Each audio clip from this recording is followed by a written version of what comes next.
It's been one of the biggest stories of July. Whether you saw the news on the 1st or the 21st of this month, chances are you've heard something about America's debt ceiling.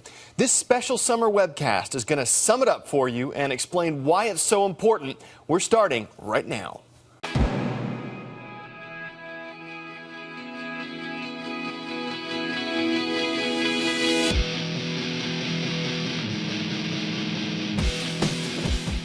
First things first, what is the debt ceiling and why do we have to keep on raising it? Our chief financial correspondent, Ali Velshi, takes just over a minute to explain it.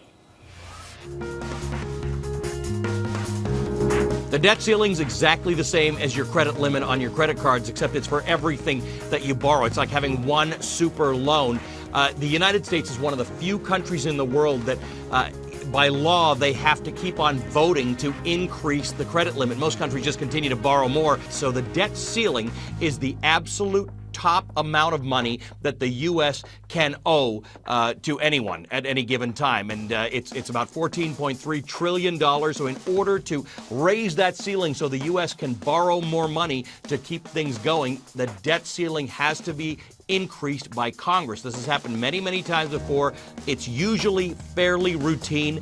This time it's not.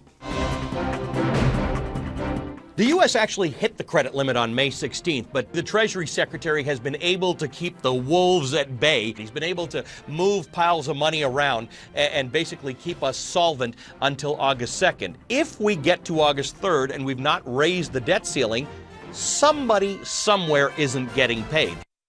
And this is what we mean by that, by somebody not getting paid. These figures are for the month of August. The government will bring in about $172 billion, mostly from taxes. But to fund all of its programs, it'll need more than $306 billion. For decades, the government has spent more money than it has taken in, which is why we have debt and why it's so high. But if the government doesn't raise the debt ceiling, it would not be able to spend more than it has. That means some government programs wouldn't get all the money they need to operate. Now, these are the 5 government programs that require the most money. Medicare and Medicaid give medical care to the elderly and the poor. Social Security gives money to retired people. Add in defense vendors who make military equipment, interest on investments, and money for the education department, and your total comes to $180 billion.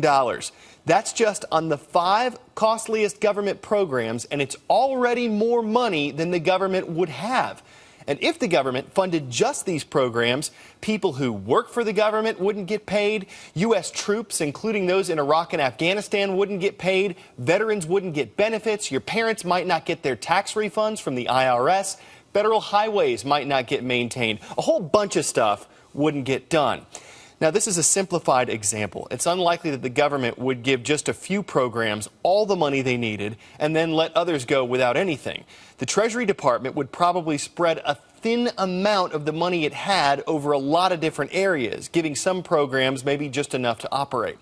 But it illustrates 2 things. 1, how much more the government spends than it takes in, and 2, why many people in the government want that debt ceiling to be raised so badly so the government can continue borrowing the money it needs to pay for all of its programs in full.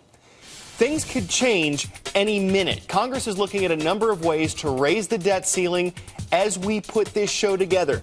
So check in with CNN.com every day to see if an agreement on how to do that has been reached and whether the debt ceiling has been raised. And I will see you again soon. Thank you for watching. I'm Carl Azuz for CNN Student News.